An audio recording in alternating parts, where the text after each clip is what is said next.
holy and righteous God. Maana yeye ni Mungu mtakatifu na Mungu wa haki. He is light, and in him is no darkness at Yeye all. ni nuru na ndani yake hakuna giza kabisa. He is holy. Yeye ni mtakatifu.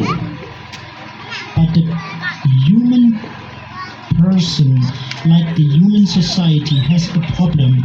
Lakini jamii ya kibinadamu ina shida ama ina changamoto. All people have sinned, Watu wote wametenda dhambi. lied, Watu wamesema uongo. perhaps stolen, Yamkini umewahi hata kuiba. perhaps punched someone, Yamkini umewahi kupigana na mtu. spoken evil words to Yamkini umewahi others, kuzungumza maneno mabaya juu ya ndugu yako. hurting the hearts of Yamkini others, ndani ya moyo wako unapozungumza una chuki ya kufa mtu. speaking badly about Yamkini ourselves. unazungumza vibaya hata kuhusu wewe mwenyewe.